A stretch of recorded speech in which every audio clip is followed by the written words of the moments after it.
Yo, Nothing's Normal podcast. It's your host, Spittinks, back at you with another episode. I see this face to the left, man. I've been smiling a lot lately. Yes, sir. I know y'all tired of me saying the same things, but this could be a special episode. This episode was overdue, long overdue. Well, actually, it's on time. But before we get into today's episode, let's get into some shout out. Shout out to Green Leaf Studio where we are right now. Facts. Like I said, man, like I tell y'all, we shooting everything but guns in here, man. Come shoot your podcast. Come shoot you a movie. Whatever ideas you got, Green Leaf Studios. We are located in White Plains. You're going to have to Google Union Studios, but come get up with us. Shout out to GBA.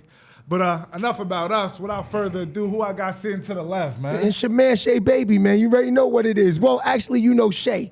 I'm going to start from there because I know a lot of people, this right here starting from this is a mud interview. Yeah. So we're going to say it's your man, Shea. You already know. What's goody? You know what I mean? You already know. Yo, thanks for having me, man. I've been wanting to pull up. Yeah. You don't understand. Pause. I've been wanting to pull up for a long time, you know, but like I was telling you, man, when I first walked in, I said, sometimes when people don't go, like everybody say to me, Shea, you got Jadakiss jersey sitting behind you. Why haven't I seen a Jadakiss interview? It's when you're really close with people, sometimes you just want to grind and build yourself up to keep going to where God is going to set up a time when you meet. Yeah. Like I could go to Kiss anytime and just be like, Kiss, pull up. Can I get 15 minutes? Yeah. But for me, I want to grind and I want to work to where it's like, Kiss, I don't want to sit with you for 15 minutes. I want to sit with you for 2 hours. Fact. You know what I'm saying? Vlad style. Exactly. Yeah. So that's why people say to me, why haven't you sat down with Kiss? Because I want a real interview for Kiss. Kiss, I hope you see this. This is the facts, man. This is the facts. You know what I mean? You see what's going on? I'm being for real. Me and Kiss is close. Call him Kiss, that's my man. 100%. But I'm just keeping it real. Sure. You know what I mean? Absolutely. And when you got people like him, that stat has been in the game for 30 years, they deserve a real interview. Yeah. So I don't mind keep on grinding because I got nothing but time, man. I ain't going nowhere. I try to drink a lot of water. You gave me a water. I love that. You know what I mean? So that's a Green Leaf. 100%. Oh, wait, those are the Green Leaf waters? Well, no, not Green Leaf water, but, you know, they freeze. Got you. Shout out, they supply everything. I'm about to say, they on it. This one, you see where we going today, man. With that being said, you said a lot, man, as far as Kiss. Before we get into that, I just want to touch brief on the beginning. Like I said, over here, Nothing's Normal. We don't always like to start the story. We never like to start the story at the beginning. Pause. At the middle of the story, page 50. We like to start in the beginning just to see, you know, how you even got to this point of content creating. I mean, you got a big background. A lot of average person can't just say they know Jadakiss. So, you know, obviously you was involved in activities which will cause you and Kiss to collide. So, facts. Well, with that being said, Mr. Shea, man, where you from, man? Well, I ain't gonna lie. I was born and raised in the Bronx in the Grand Concourse. Mm-hmm. You know what I mean? Marcy, if you know the Marcy apartments, if you know them. It's right, I'm probably on like 150 something around the area. I don't even remember the place. I'm probably like up to like 2 years old. Yeah. So I grew up in the Bronx. My father's from the Bronx. People, if you know my father, you know he's one of them dudes in the Bronx. I ain't gonna hold you. You know what I mean? So, of course, my father, you know, he's blessed from God that we was able to get out of the Bronx because, yes, let's keep it real. He had a hit record with a group called GQ, so we moved up to Hartsdale. For sure. You know what I'm saying? Yeah. But being that my father is from the Bronx and just being street, but able to get his family out, for sure, he didn't allow me and Tone to just sit in Hartsdale. Yeah. We was in the Bronx, and then we was able to go to, you know, the Green. That's how everybody knows us. Yeah. We didn't sit over there. Yeah. We getting on the bikes. We riding our bikes to the other side. Me and Tone early in the game. Fact, yeah. Niggas that tell you Tone, they seen me and Tone outside. Yeah. Early. Who this Tone we speaking on, man? I was gonna ask you that, man. Oh, that's my brother. That's that. You know, nothing started without me and him. We started everything together. Big bro, you know little bro. That's your 100%. That's your big brother or little brother? That's the big bro. 100%. Sure. Just for the viewers who don't know you, you know I know, baby. Yeah. But you know, somebody in Ukraine might be watching this. People see Tone a little bit more than me though, because Tone's a little bit. He'll move around. Like, you see Tone a lot more than me. For sure, absolutely. You know what I'm saying? Tone moves around a little bit more than me. I'm more of a, like, in the house person, people that know me. You know, that's just me. You know what I'm saying? But Tone moves around a little bit more, so people probably see Tone a lot more. But, yeah, everybody knows who Tone is, definitely. 100%. So just you and Tone coming up? Yeah, of course. And you said something that's important, because, I mean, as a man, we all... Are you a father? For definitely. Those who don't know. Father? Yeah. Father? I'm a grandfather. What? I'm a grandfather. Yeah, 100%. Papa is crazy. Listen, at first, I was really upset about the whole situation, even with the father himself. But now, that kid is my man. I love him to death. Right. He's my man, bro. For sure. I love that boy. Yeah. You know what I'm saying? I love him to death. No, he holds my daughter down. You know, she don't never call me no problems. They got their place together. The baby's safe, everything. And, you know, he's a good guy. You know, problem. He spends time with the baby. Man. That's my boy. Good guy. I like him a lot. Sure. You know what I mean? At first, you know, coming from a father, yeah. I don't even know what's going on because, you know, girls, they keep things from, you don't even know they even got a boyfriend or they even moving around like that because, you know, you're the father. They don't really, Dad, I got a boyfriend. They don't do that. Yeah. You know what I mean? As much as you want them to, they don't. But, you know, I was blessed that to happen that I was wrong with my observation of the kid. Sure. Yeah. You know what I mean? 100%. Good kid. Shout out to him. Shout out to him. Yeah, I'm a grandfather, man. And you know, seeing it at a young age is actually, you know, I saw so much at a young age, bro. Yeah. And a lot of people don't understand that. They think it's all glitter and giving. No, it's not. Shea had a real stressful situation. For sure. You know what I mean? Just being so young, taking on so many responsibilities. Yeah. You know, I was telling you earlier. Young light-skinned nigga, man. It was rough, man. Yeah, it was rough, but I was blessed. Everybody liked me, man. I was, for sure. You know, I was safe I was safe to go sit in Yonkers. I was safe to go sit in Greenburgh, go sit in the Bronx, sit in Harlem, sit in Brooklyn. I was lucky. For sure. You know what I mean? Because I'm not gonna sit here and say I'm some killer dude. Everybody that knows me, I'm looking you in the camera. Y'all know y'all seen me outside. For sure. 100%. That's shame. You know I'm not fronting. Yeah. So you know I've been outside, and you know, but I'm not saying I'm a killer. Yeah. Niggas like me, they show me love, and I respect y'all for holding me down with that, 100%. Yeah. You know what I mean? But that's it. You know, I'm blessed to have been able to know both sides of everything, man. You know what I mean? Yeah, man. Shout out to Mr. Lopez, man, for that because it's our goal as fathers to put our kids in better positions. Like he grew up in the Bronx, he was stepping, you know. He would be a fool to there's nothing wrong with that. As a man, that's what you do with your kid. You not shelter them, but you put them in better situations and better environments to grow. So shout out to Mr. Lopez. With that being said, man, what was some things you did growing up, man, before you got into we're going to get into the infamous Sheababytv that got the streets buzzing right now. That's a fact. The last couple of years. But what's some things you did coming up, man? What you was known for before you just jumped on the tube, man? Before I did any of this stuff, sure. I was strictly basketball. Yeah, that's me. When you know me, you know my pops, people know. That's why when we're going to get up to Clashtv, sure. It's like God led up everything to where things are going for Shea Baby because, you know, it's back to basketball. Yeah. You know what I'm saying? And, you know, if you watch my platform, I kind of don't really get too much into the basketball, more typically on the hip hop and what's going on. And I kind of went away from the sports a little bit once Mace and Cameron came in because I didn't want to be doing the same lane as people. Yeah. So I kind of stayed in the hip hop a little bit. But I actually see that sports is, you know, it's me. And that's your thing. You don't let nobody move you around. Yeah, that's true. Shout out to Cam and Mace. I love Facts. Shout out to them too. But you know, you grew up playing that shit just like they did. Facts. 100%. You know. Yeah, but playing a lot of basketball at a young age. We talking about maybe on weekends, and you probably think I'm exaggerating. Nah. On the weekends at an age of like 9, 10 years old, we're talking about maybe 10 to 12 basketball games per weekend. And I heard about some of your legendary one-on-one stories, man, that you got with other nice guys all over the county. I heard of, you know, Tone to pick you up and how you playing one-on-one. Or get your best nigga and you know. Okay, so let me tell you about the one-on-ones. For sure. The one-on-ones never was planned. The one-on-ones were, see, this is what people don't understand. Mm-hmm. My father, if they knew my father, even up to, I guess, the last couple of state championships, Woodlands even got to. Shout out to Day and Malik. You know that? Remember that? Yeah, of course you know Day and Malik. I think they know. I think they in school with you, right? Yeah, for sure. They in school with you. So you know Murph. You know when my dad was the coach of the team. So Murph, pause. I'm sorry. I come from the David Van Dyver legacy. Okay. So they a little younger than you. Murph came. I was a little old, but you know, we ain't gonna take nothing away from his accomplishments. No facts. School, man. And we know that was Tone. So, you know, tell us more, man. No. So you know my dad. You know that. You know he's Mr. Drummond, man. Yeah, we've always had. You know, niggas from the city. You know, let's keep it real. We out the game now, so we can talk about it. We had niggas come up, you know, stay at the crib. You know, about 6'8", 6'9", bad big man that just, you know, I've had a couple of guys. Ern Brown went to the league, man. LaJuan Sweeney used to live with my man Ern Brown when he was the Heat. LeBron, look, Yeah. remember LeBron lived with Ern Brown. That's a fact. Ern Brown and him was getting money together as soon as he got drafted. When I found this, I'm like, yo, Ern, hold on. You was in the crib with me. LeBron's living with you, getting the bag? You know what I'm saying?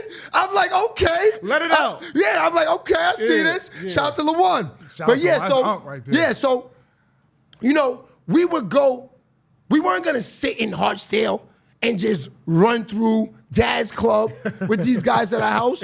So we would, I don't know if y'all remember, but there was a guy named Mr. Thompson, remember him? I heard of him. Okay, that was Young Life. That was This y'all before your era. time. This way before This me. way before your Yeah. time. Okay. I heard about Young Life. Okay, Young Life is around, that's why when you see on the platform, when you see me have interview like Otis, you know, those type of like older guys, for sure. because I'm much younger than them guys, but my father's involved with Coach Thompson.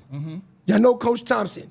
I used to call him Tat Tat Tat, tight ass Thompson. Remember with the tight pants with the moccasins? Remember Tat Tat Tat? Shout out to Moo and Angelo. Y'all know what it is. sure. Yeah, those is my niggas. Oh, yeah. They almost made Coach Thompson quit 100 times. They used to do this shit on the bus. All this yelling shit and all this shit. Thompson said, I quit, I can't fool. Because Thompson used to coaching Marbury, Kareem Reed, niggas that are serious about basketball. Our crew, when we played, we was nice, but I ain't gonna lie, we was goofies. A lot of transparency. I'm just keeping it real. That's how you feel. I'm not calling them or myself Yeah, a no, goofy. no. I know I'm what just you mean. saying we were around. clowns. We Yeah, played that's for around. sure. Yeah. We were nice. We going to the chip in every tournament. Now let me tell you, this is when Greenberg was on the map right now. We're gonna take it back right now. Yeah. This is when Greenberg was on the map. Yeah. This is like maybe 93, 94, I would say. So maybe 92, 93, I'm gonna say. I was in Lois Bronze. Yeah, bro, we playing at this time, me and Tone are playing Dad's Club. This is probably like 10, 11 years old. We playing Dad's Club. Now, Greenberg Community Center, when it comes to Dad's Club and this tournament, this recreation tournament, they were like the champions like 10 years in a row. Like, you can't beat them. Let's keep it real. They're like Paul Finer. Ardsley's They lose. not beating Greenberg. Oh, nah. Edgemont's not. These are the teams. Dodge Edgemont, Ferry. Ardsley, Dodge Ferry. Did you ever play in that league? Never. Okay, so this is the first league we play and we move up there. Yeah. This is like, well, we've been living up there maybe like for about 5 or 6 years then, because we're not even in the Greenberg schools yet. Me and Tone is in Sacred Heart at this time. Okay. So then from there, we play Greenberg in the championship. Dad's Club, we got a bunch of Oriental kids. We got a bunch of heavyset Italian came kids. in, yeah. Shout out to Joe Parsley. He's on the team. He's from Hartsdale. Joe Parsley's on the team. That's crazy. I got You know history him? with Joe. Yeah, I worked with him. He a firefighter now. Yes! I ain't gonna say You know my man? That's crazy. I ain't gonna say how Shout out I to know Joe. him. I ain't gonna say how I know him. We know each other though. That's Yeah, all I'm gonna say. 100%. But listen, he's on the It's team. crazy. He's on the team. Big fella. Big Big Joe. fella. He's on the team. Motherfucker So I'm head the size of this fucking. I'm telling you who's on the team. Now, you knowing him, and I'm telling you the type of team we Big had. boy. Does it sound like we should be beating Billy Young, Nah. Moo, Angelo, Nah. Ronnie Pinkard? Nah. Okay. Not at all. We played them in the championship. I start throwing no-look passes, start getting it, throwing crazy no-looks. Word of mother, right? George Abrams, I remember. That's my man. Shout out to George. We beat them by George. one on the beat them on the buzzer by one. But we get to that. So he goes to my pops. He said, "Yo, bring them to the center." So they don't know that. They think probably we just. I don't know if they know. I think they kind of know who my pops is a little bit at that time, but not really. They don't know. They don't really know. Like, we've been playing gauchos in Riverside since 6. They're not gonna shock us here. This was This the energy. my nigga. Me and Tone up there. Like at that time, because Tone was kind of big, so he was a big man at that time. He didn't grow too much, but he was a big man. So me and Tone alone, just playing in the city, playing up in the Dad's Club, we were gonna compete. For sure. You know what I mean? Yeah. So they didn't know like we were. these guys. They didn't know we were doing all that. So then that's when we got down. We went to the center to play with George. Shout out to George, and that's when it all started. I think that's when Greenberg started, because that's when me and my father started bringing up. My father, let's say me and my father started bringing up they combined the teams, and that's when we started having the niggas from Gauchos on the team with the center. So now we going to New Rochelle playing with 6'5", 6'6" big men, and the guards is me, Mumu, and Angelo. Wildin'. Wildin'. So now we on the bus. That's when Thompson wanted to quit. That's the only reason I brought that up, because Thompson wanted to quit because we was wild on the bus. We was acting wild. Then we mixed in LeJuan that came in. Then it was just, we was wilding at that time. But that's what niggas know me from, the basketball. You know what I'm saying? But at that time, basketball was the streets. For sure. Basketball was the streets. It was. So if you was in the basketball world, because when we was playing, I remember playing in UDC in Rucker downtown at like 13, 14. We got Mace and Cameron at the game. Mace was the first nigga I saw with the foam posits on. I was like, yo, what is those? He had the blue joints on with the clear bottoms. This is 95. They said Mace was nice. 96. I saw the video. Yeah, he was outside. Cam and Mace crying. Yeah, he was outside. Yeah, he was outside. That's a fact. Yeah. But but it's funny because I was interviewing Russ, my man Russ Smith. Yeah, I told Russ, because that's when they was talking that Brooklyn stuff, whatever. I was like, yeah, me and Russ was ready for them. We wanted to play Sebastian, Telfair, and Mace for the bread. My man Russ said he'll put up the bread. I don't gotta do nothing. Russ is in shape. I don't know if they can do anything with Russ. Russ is averaging 40 in China right now. I might just got to play a little D on Mace. Yeah, but Mace is entertainer right now. I don't know if Mace is in shape. I might be good. Yeah, I might be good to just lean on him a little bit. You know what I mean? I'm putting that out there. Yeah, I don't know. I mean, he looking like he. I think you're dog. Yeah, he looking like he getting a lot of bread Mace, right now. If you see this, man, y'all might do it. Don't do a 40-minute segment on me. We coming up. Y'all the legends, but I think Shea got you right now. That's a fact. Yeah, but that's what it was, man. The basketball, man. We just, the basketball. It just took us a long way. But then that's the thing. We would go and play in the city too. So that was the thing. I remember us meeting at the center or McDonald's. We 13, 14, 92, 93, 94, something like that. Yeah. Maybe a little younger than that. But we go into the meeting these places, and we're going to 145th Street to play in the tournaments, when at that time, that's when I guess Al Poe and them is running around in the streets, 91. The crack is heavy in the streets. Okay. So we playing with the crack vials in the thing, my dude. Yeah. We playing with the crack vials in the thing. Now, coming from Westchester, that's a lot for us to see. Yeah, Euro stepping over the But that's what I'm trying to tell these niggas that, when I be telling them, like, yo, y'all don't understand. These guys are playing basketball right now, but they don't know. They don't know what basketball is. The 90s is street basketball. Right now, that's why when I'm televised, I'm like, I'm trying to find out who is. I already knew who these niggas was before coming in the street ball. You knew who Marbury was. You knew who Cream Reed was. There's no internet. Yeah. How we know these niggas? Namesake. You got to put in work. How we know these niggas? Pain in, you gotta put that pain in. But that's what I'm saying. Yeah. Even the new guys now, is somebody's got to blow these guys up, because nobody knows who these dudes are. Yeah, social media. You didn't even have to research these guys back in the days. Yeah, they knew who they was in these tournaments. Right. You know what I mean? Right. So now that's why, that's where I come in now. I gotta try to help them blow them guys up. Yeah. Okay. So I was gonna ask you, what was your transition from, when did you realize basketball is a wrap for that? I mean, everybody, I feel like, got the typical story when it come to ball. after a while, I just faded out and pivoted. What was the next thing you got into after basketball? Well, I'm gonna be honest with you. Coming up and like I was telling you those years, I played a lot of basketball with my dad, and we played a lot of inner city basketball. We didn't do a lot of traveling. We didn't know that part of the game. Yeah. My dad knew to keep me in the Gauchos, Riverside, but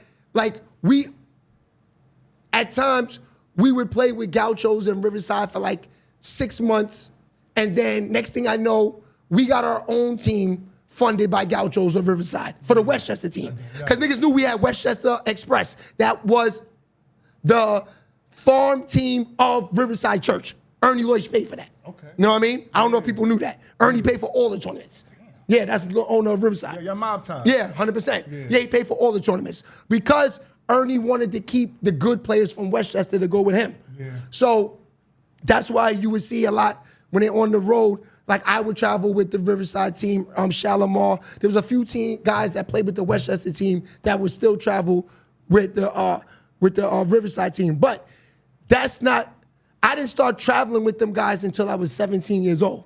The first couple of years, I just played a lot of inner city basketball. But that's when I started seeing that, it's different. I'm talking about, when my first year in Vegas, I'm in Vegas with Sonny Fiscaro. You know who he is? He's the owner of Adidas, of course. Oh, shit. Yeah, he's the nigga who found Kobe Bryant. I'm word of my mother. He said, I believe. yeah, he said. I'm just laughing like, he's my, because I don't know if people remember him. That's the guy I was just talking about who lived with LaJuan, Ernest Brown. Ernest went to St. Raymond's. The head basketball coach of St. Raymond's was Gary DeCesar. Gary DeCesar was best friends with Sonny Fiscaro, the owner of Adidas. This is early in the game. This is when Adidas is trying to catch up to Nikes. Adidas was trash at this time. This is 90. The only Adidas people would wear was the shell tops. Am I lying, my dude? Kirk is outside. Am I lying, my boy? Stop fucking playing. I'm clueless right now. I don't know what y'all talking Am I about. keeping it real? No, that's the only.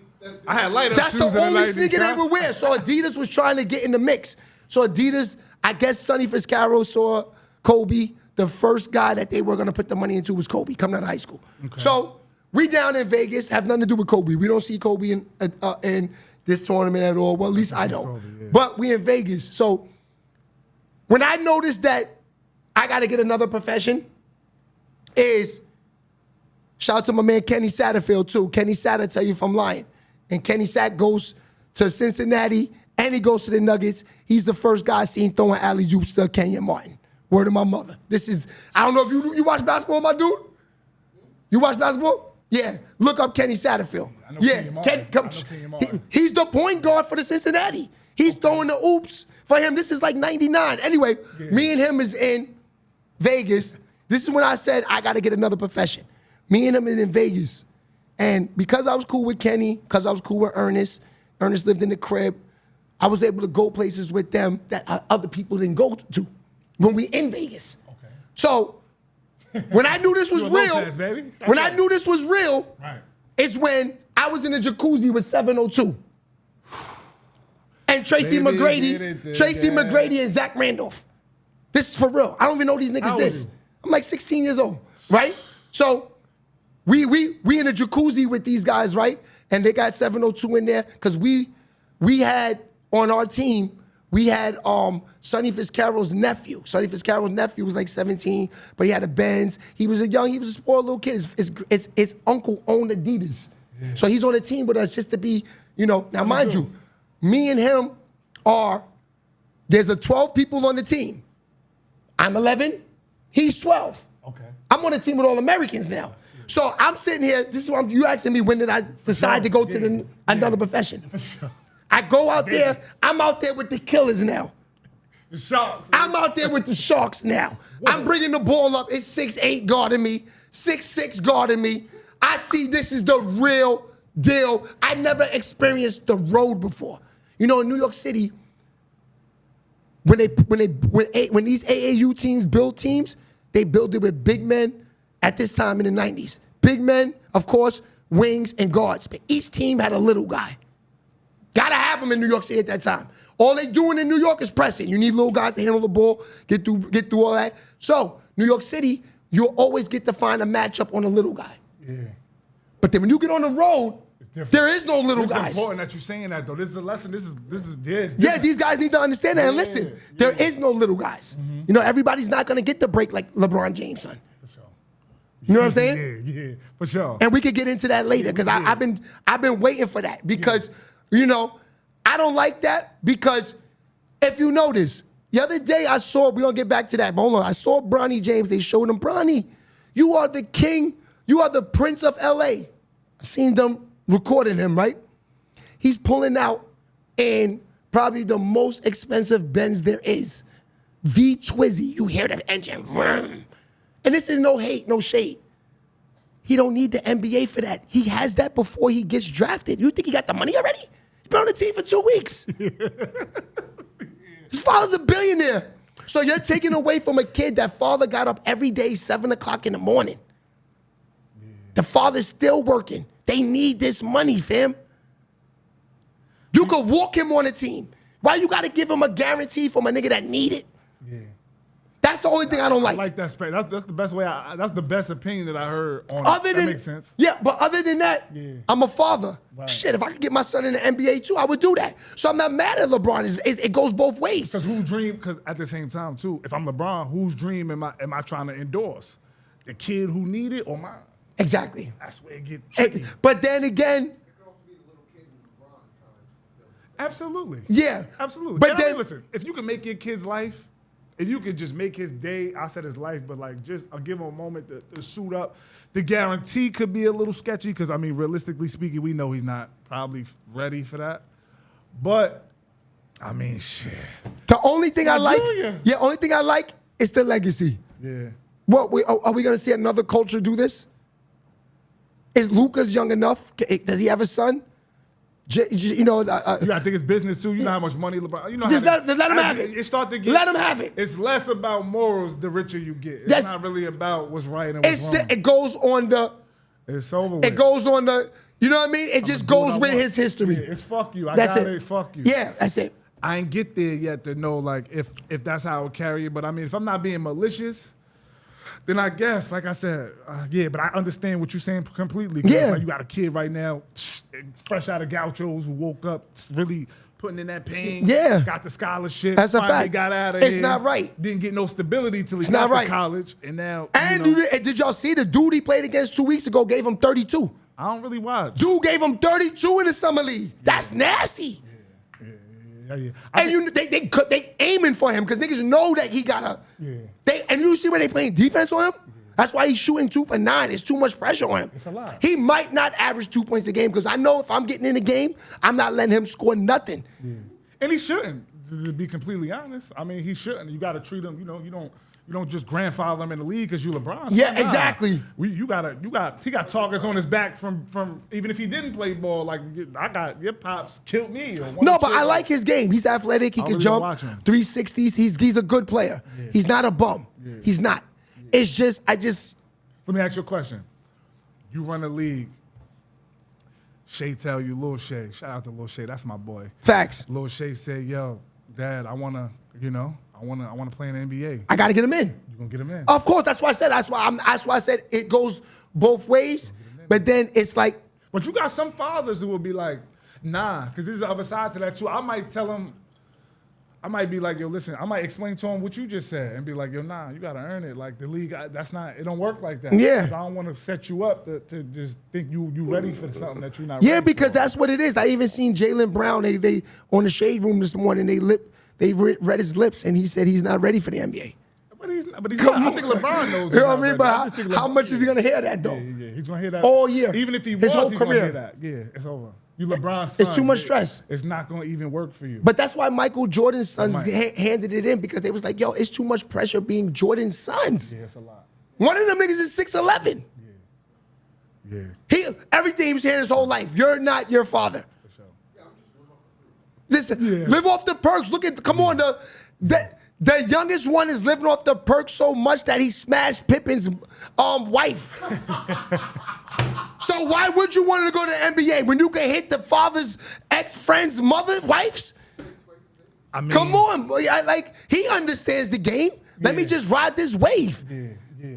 But that might not be. Then kids be admiring. Our fathers be our superheroes, man. Yeah. So it's like shit. My father in the league. That's what I'm on. That's what I'm saying. But it's a catch-20 though. yeah, no, but like you said, this is interesting to watch now. smashing that. Just to see him on the layup line with his son. Imagine seeing his son, sitting with him on the bench. He come out, his father telling him, yo, you did a bad pass. That's legendary shit. That's legendary. That shit we want to see in the reels. That's what I'm saying. That shit, if I could do it. Father-son moments. For sure. That's good when you wake up. You got to, you know what I'm saying? You got a kid. So man. you know that. Yeah. When you see shit like that, sometimes that inspires you to. Sometimes. You know what I mean? All the time. You know what I mean? All the time. So there you go. So, if that's what, the world needs to give us fathers some inspiration to keep going. But we don't get those breaks all the time. Yeah.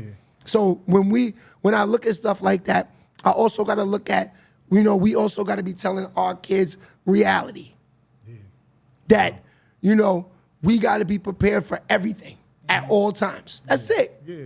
Because there ain't nothing guaranteed because of stuff like that. Yeah. You know what I'm saying? So It's nasty. Even on FanDuel, they have a thing. I'm going to tell you, this is the craziest shit. This is ridiculous. They have a section that goes to win NBA Finals, to come in first, second, third. You could pick all these plays before this season starts.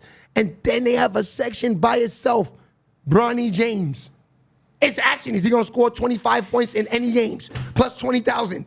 Will he? They're putting money on this guy already. His father's that nigga. But they putting money on him already. How we gonna put money on a nigga who don't even know if he gonna play one game? You gotta understand, that's LeBron James' son, man. Yeah, but I can't put no money on him, man. Nah, me neither. You know what I mean? Me neither, but you know, that's the magnitude. So whatever he want to do, the carpet is rolled out for him. Whatever his father's a billionaire. Like I said, it goes back to, and LeBron is like he's cross-marketed. So you know, a lot of he's done legendary shit. So I'm not gonna act like he don't deserve, you know, the recognition that's a legendary man since he came out. I mean, we was at St. Mary's, like LeBron was a phenom. That's a fact. But, well, not really. But what I'm saying to you is, so that's his status. So it's gonna be like that. LeBron is huge. People in different genres. Yeah, I love LeBron. I love LeBron. So I ball with him. I ball with him. Pause on 2K.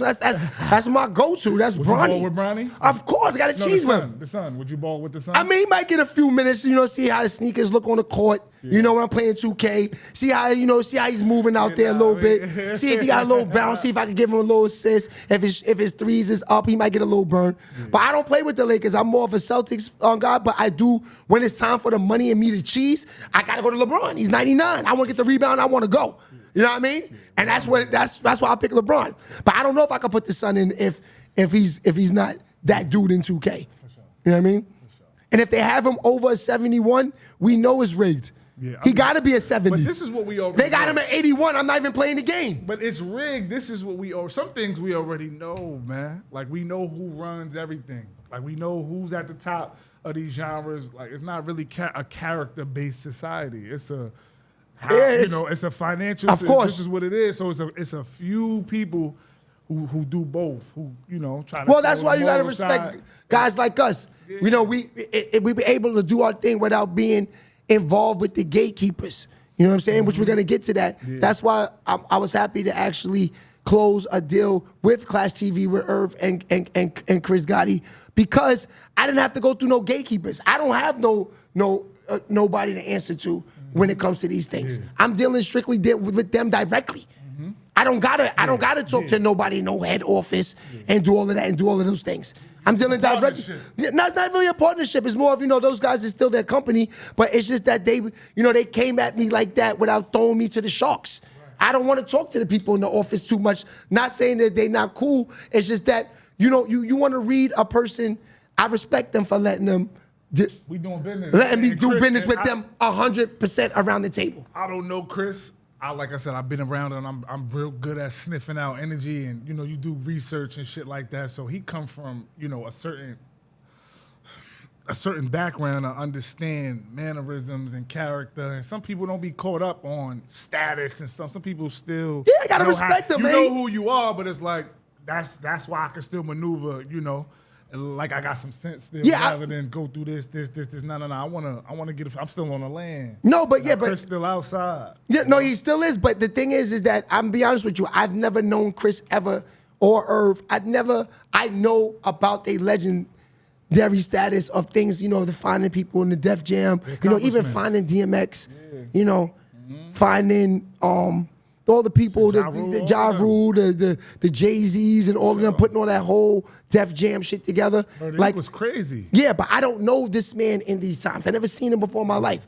So the reason I'm saying that is that, like, the internet is crazy, fam. The internet is crazy. Perception. The internet is crazy. No more reality. It's perception. So I'm all about adapting. I'm not going to adapt to the point where I lose sight of who I am. Like a nigga say, Shea, how did you get to this point? I tell a nigga a lot of hours and 3,000 posts. Well, you feel me? Let's get to that. Can you do that? Yeah. Let me talk to these niggas real quick. Yeah, talk to him. Shea's not doing that. It's easy what he's doing, right? Can you do 3,000 posts all these hours? Can you put out 1,500 videos on YouTube? This shit ain't easy. This shit's more than a regular job, my dude. I'm going to tell you. It's harder. What do you do in the process? What's your process to get going with that? Like how you even stay on track with that? Do you got a specific regimen?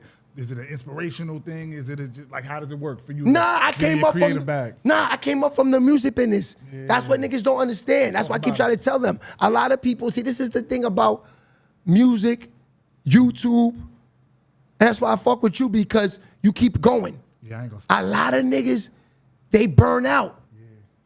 And the ones that didn't burn out, either if it took them 15 years, I know a few of them. Shout out to my man Sus1. He kept going. Now the nigga's house is bigger than, even his dog house got a backyard. Damn. Talk heavy. You know what I'm trying to say? For sure. I'm just keeping it real. He kept going. A lot of niggas they get inspired, they go do other things. No, I came up from the music business from where I had 2 record deals that didn't inspire to nothing. Nothing. That's what niggas don't understand. Nothing came out of these deals. Really? But years of in the basement working on songs. So me grinding, doing 3,000 posts, this is nothing to me. You conditioned for it. I did this shit already. No. I came up in a time, shout out to J Hood, shout out to Shells, shout out to Graf, shout out to all of these dudes. They know I'm not lying. We're in the mud together. Paul Kane was good. I'm in Boy Projects, 21 years old. These niggas were doing the DVD work. It's the first time I see this. These niggas start coming outside the mask and start shooting in the air for the DVD. I'm like, this is nasty. Yeah, the smack type vibe. Come on, my nigga. Like I said, I'm a basketball player. I have no business in environments where niggas is shooting guns in Void Projects. But I'm doing music, and then this is what we get into. You know, it's not like this was for camera work and everything like that. Shout out to Paul Kane. You know what I'm saying? But this is 2001, 99, 2000. You know what I'm saying? So it's the start of a lot of these companies. The start of the uprise. Yeah, but that's what niggas don't understand. I've been in doing grind hours. I've been in the graveyard shift. I've been in the mud. That's why I get upset when I feel like niggas don't reach out to me and don't. Y'all know this already. The real ones that's on, y'all know this. I don't want to say I was the first nigga doing it, but I was, man. I don't want to say I was, but I was, fam. I'm talking about as far as I feel like Shannon today. Spank sharp today, cuz. I just want to no. When I'm saying it like that, I'm saying it like as far as having the deals, being on, taking the chance in life. This is a chance when you deal with this business, bro. I've been in it for over 20 years, and I don't have a mansion yet. You know what I mean? And sometimes I feel like people don't want to reach out to help me a lot because I came up in a mansion. No, I'm the mud, fam. Yeah. I need niggas to understand that. I am the mud. Yeah. I'm serious when I say that. I need y'all to understand that. I am the mud. I took a chance. I did nothing in life but the music business. I stopped going to school and playing ball to take on this industry. That's what niggas don't understand. I want to talk to everybody. I want to rock with everybody because I need y'all to understand. I am hungry. Yeah. I deserve this. I want this, man. I like that. That was the best thing you said. You know what I mean? Because sometimes I feel like in our society, we should normalize, even if we feel like a motherfucker should reach based upon, because it's safe to say if you was doing it that long, a lot of people probably learned from your blueprint coming up. Or I'm gonna do that like Shea, but I'm gonna not do that. Like yeah. Shea, and I'm gonna do this, that, and the third. No, I did a lot of things wrong. That you speak on shit like that. No, I did to help the next generation, but a motherfucker gotta be willing to help you too. No, I listen. I didn't, and this is real talk. Yeah. I didn't deserve to be #1 in the world. You know why? Because I took on music for the wrong reasons, bro. And I'm being for real with you. I took on music for the wrong reasons. And I'm being honest, and this is honest to God truth.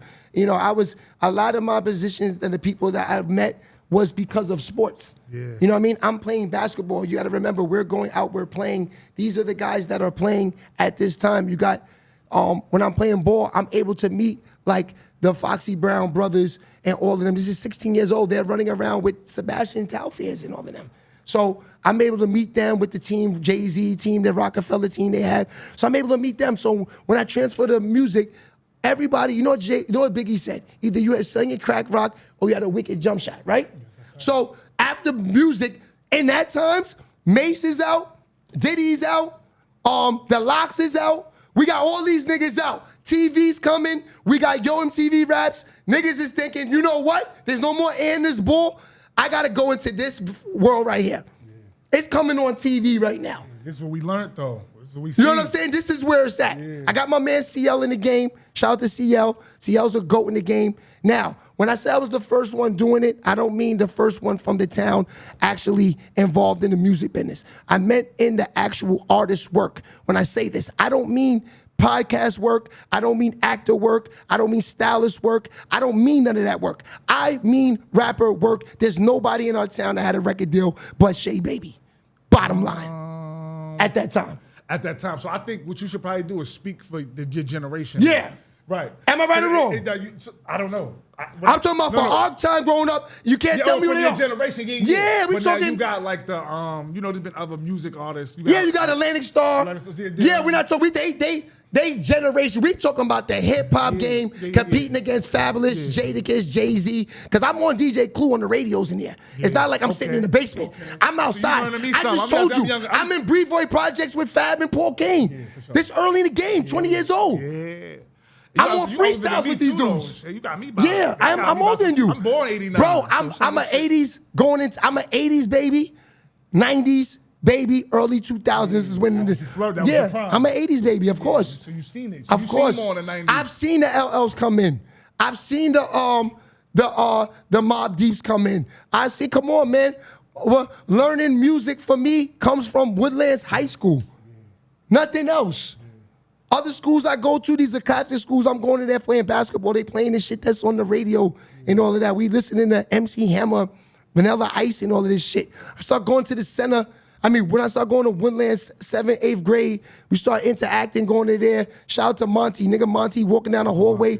This is early 90s. Monty, this nigga thought he was in the 80s. But you know what? He was killing it. He put me on. He walking down the hallway in Woodlands, boombox on his shoulder. Yonkers niggas playing the Locks. I don't know who the Locks is at this time. What the fuck is this, Monty? These niggas is all right.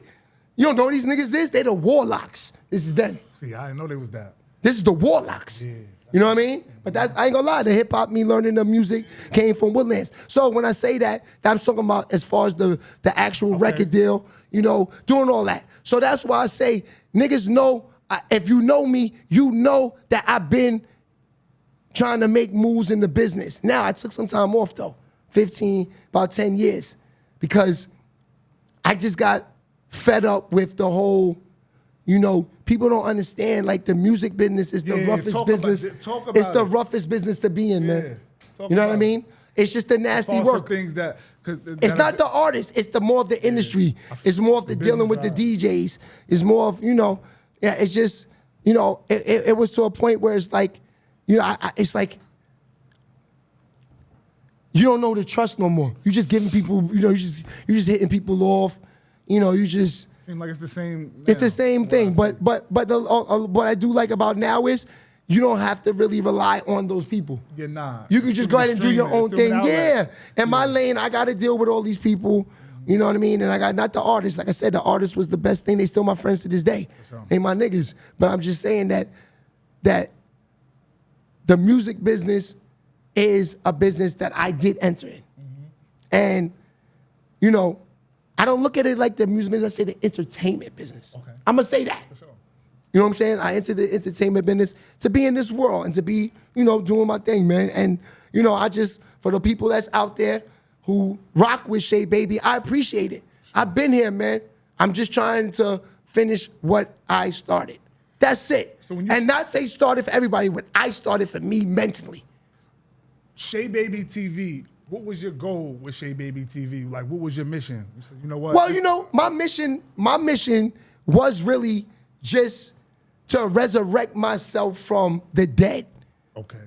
I was sitting, I felt like, I know when niggas see me pop up in them reels, they say, oh shit, this nigga's like, he's resurrecting like Mace. They ain't seen me in years. I wasn't on no Facebook. I wasn't on nothing, fam. You know what I'm saying? Me and I was just in Jersey, just with my family, with my girl, and just trying to find a new me. Yeah. You know what I mean? But then I started seeing that, it ain't easy working for people.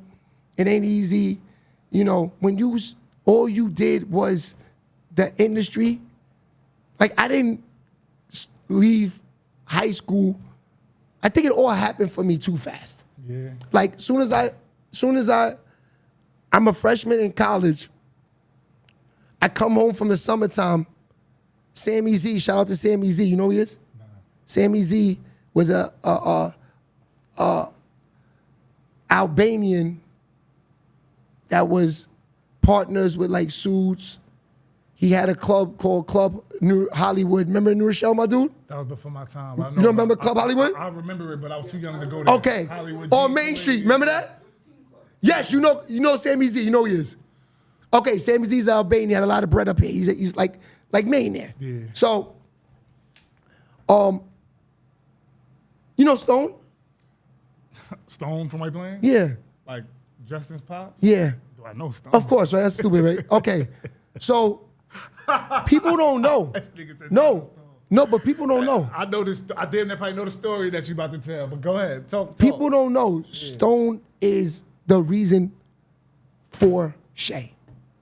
If there's no, and I'm not even gonna say, I can't even say, no, I can't even say, and the only reason why I say for Shea, of course my pops made me, and my pops put the music business and put the whole industry shit in my blood from his history. But when I say him, he was the person who introduced me and my brother to Sammy Z, and that's where it all started. Sammy Z had a label on Koch Records. Okay, Kai, I remember Kai. So he had an artist called Chewbacca. This is before your time. Yeah. You know, This is 2000. This is 99, 2000. We good? This is 99, 2000. So he introduces us to this guy, Sammy Z.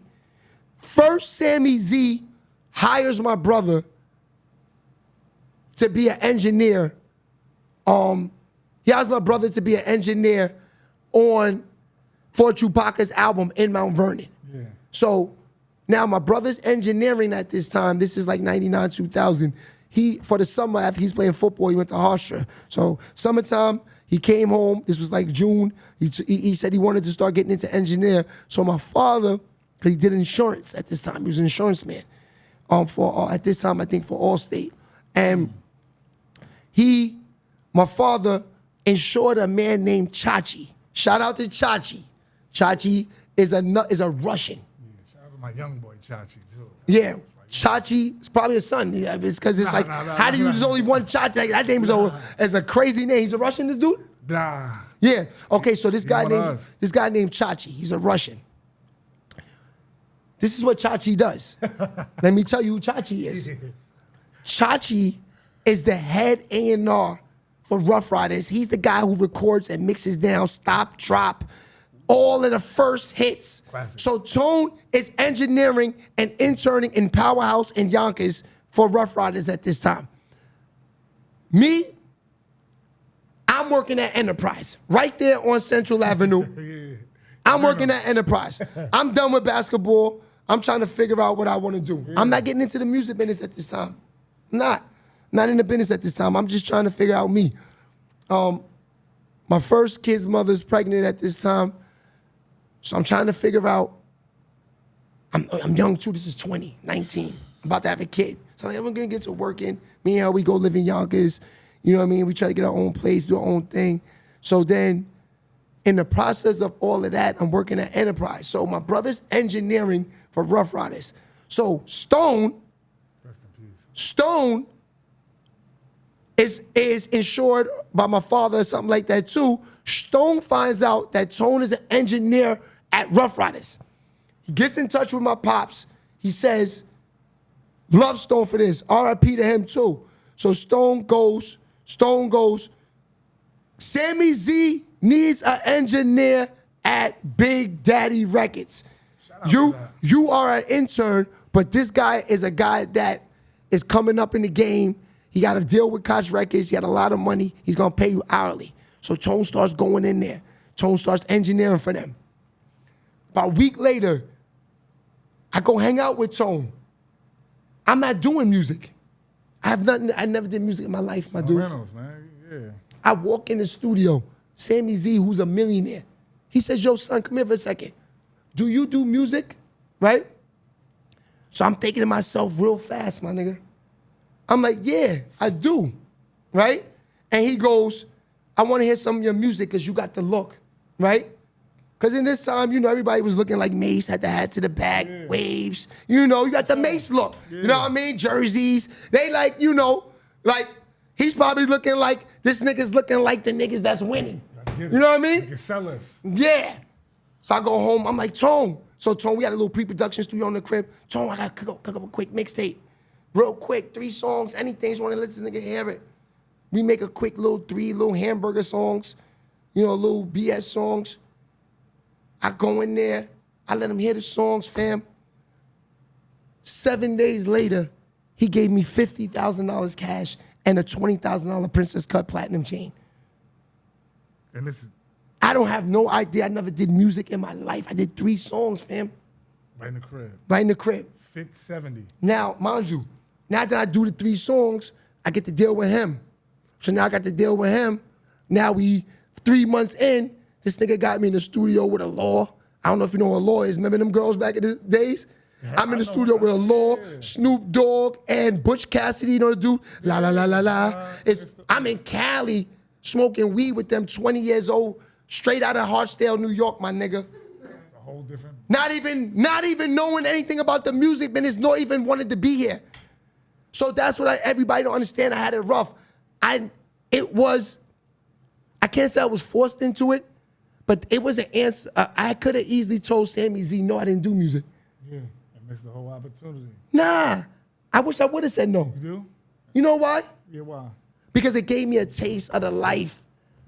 I couldn't get out of it.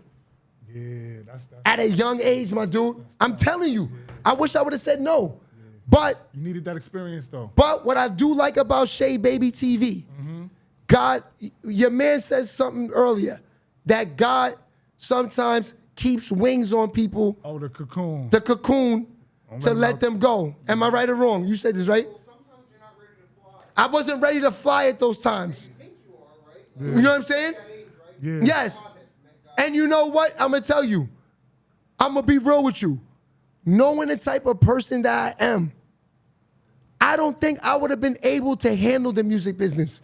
You know, people running up on me, people being up in my face, people trying to extort me, people trying to rob me, people trying to set me up, don't know who's real.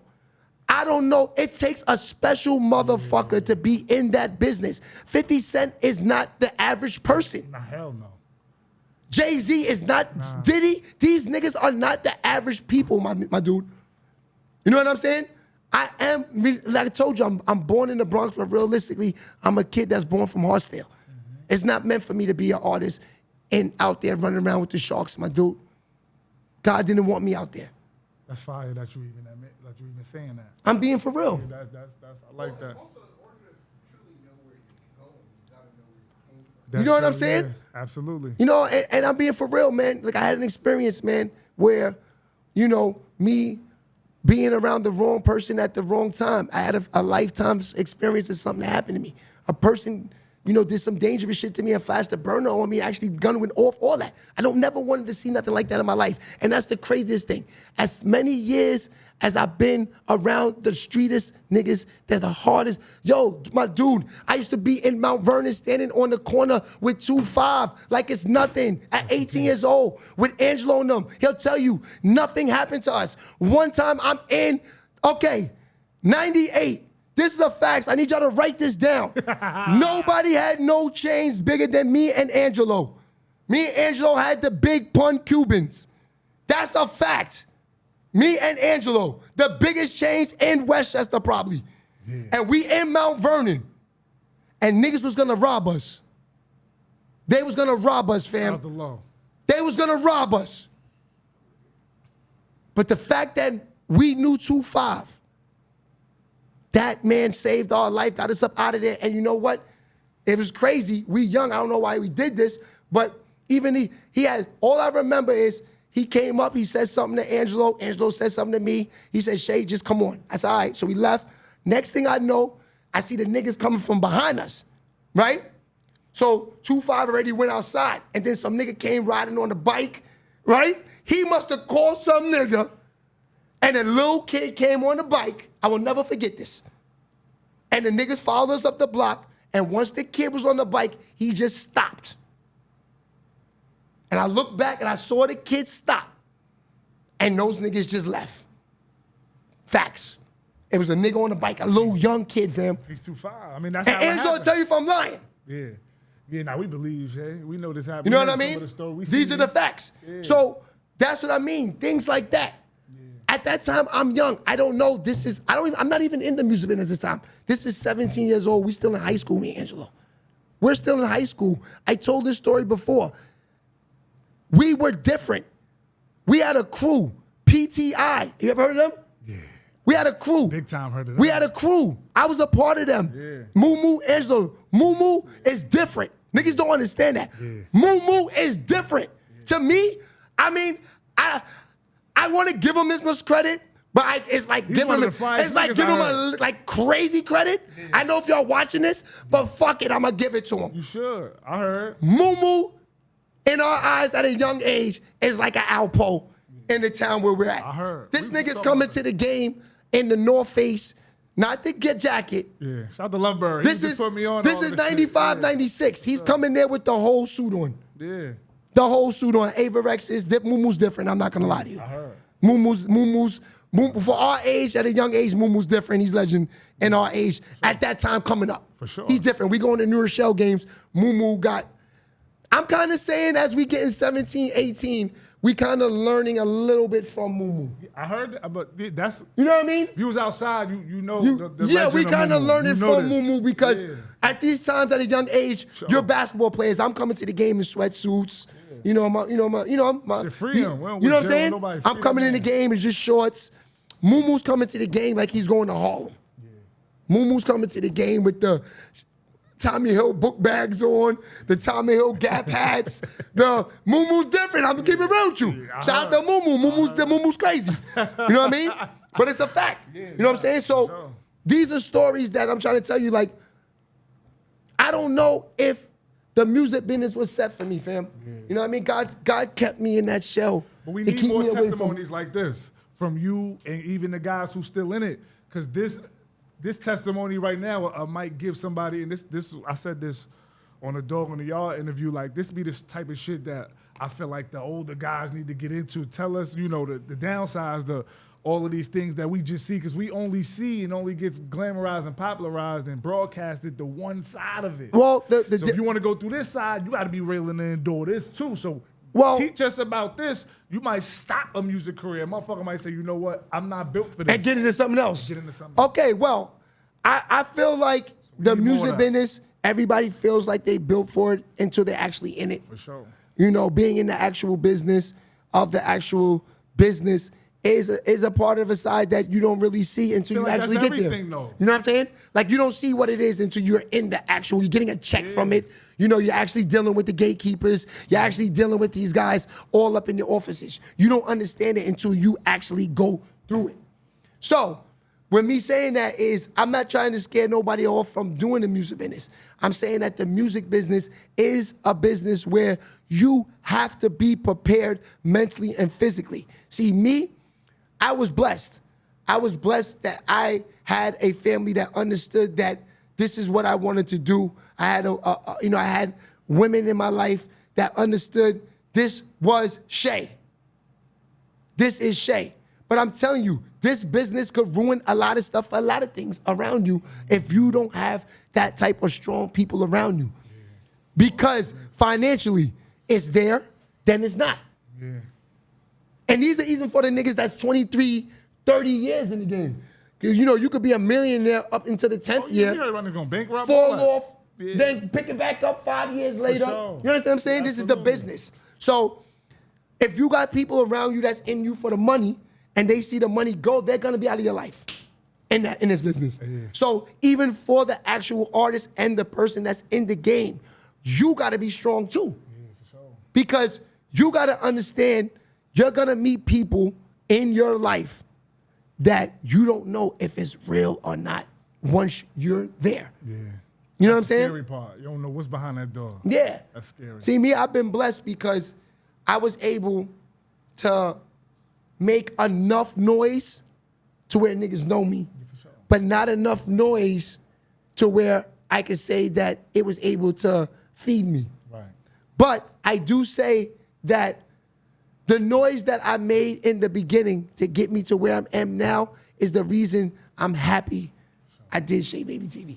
Because I'm starting to see people are showing love because they know you were outside. Yeah. And that's what I want people to understand. This is not a nigga picking up a mic, deciding to say he want to talk on the podcast. This is a nigga that just, was in the business, and I see people who are personal friends of mine, like your Earn Your Leisure. I told you, when I seen them doing this, right, I'm thinking to myself, first of all, they're not the first people that I watched on podcasts. The actual first people that I was watching on podcasts, I was watching this is why my morning shows are geared up like that.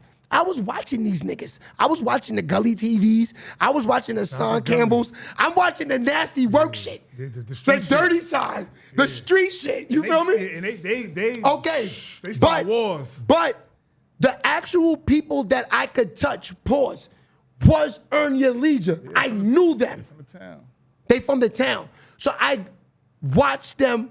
Like, they're not talking the stuff I watch because, you know why? Because I'm just not a financial person like that, which I should be. And once I get to that point, I'm going to holler at Rashad now. I'm going to, once I see what they're doing. Yeah. Can I get in?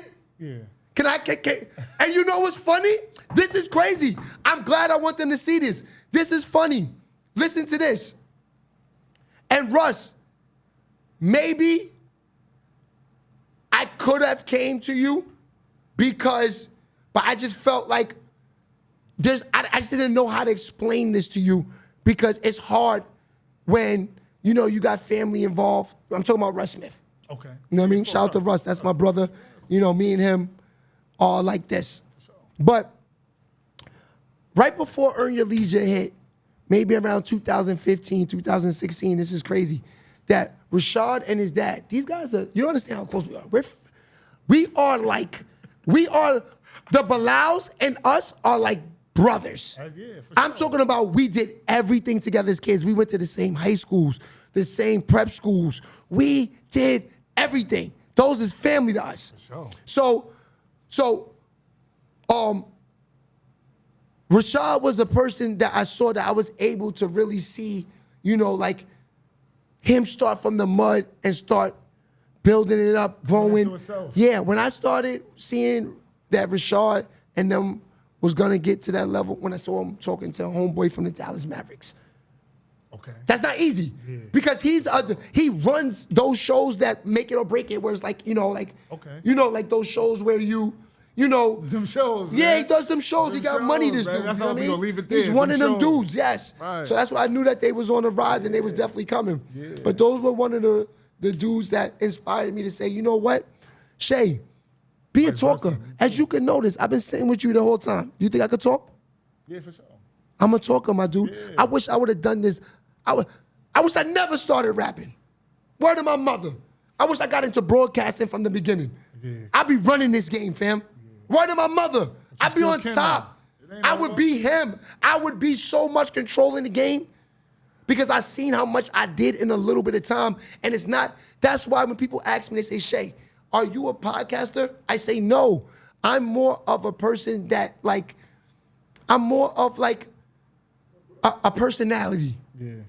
More than a podcast. Yeah. What about that's why I do the morning show. No, because I go back, I watch my interviews. I love interviewing people. Interviews is fire. Sitting down, talking to people in interviews and everything like that. But I just enjoy more talking to the people on the morning shows. For sure.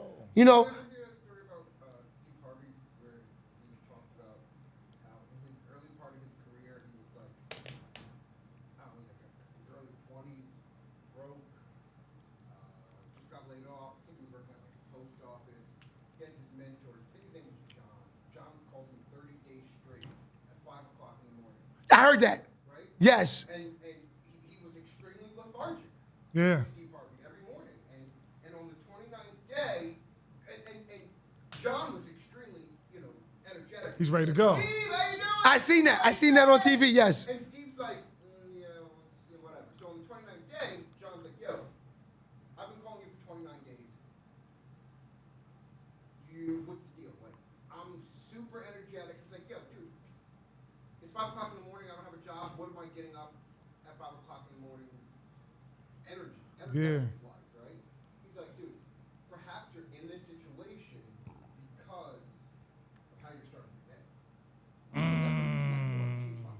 Yeah. That's a fact. Bing. Yeah. That's a fact. But he said also, John was preparing me for something that I had no idea of, right? He said, ladies and gentlemen, I am the morning show. That's 100%. Right? And again, that's kind of like you. Yo, bro, listen. I mean, like I've saw Those important moments. Yeah, I saw the difference in interview numbers and numbers when I'm live on YouTube.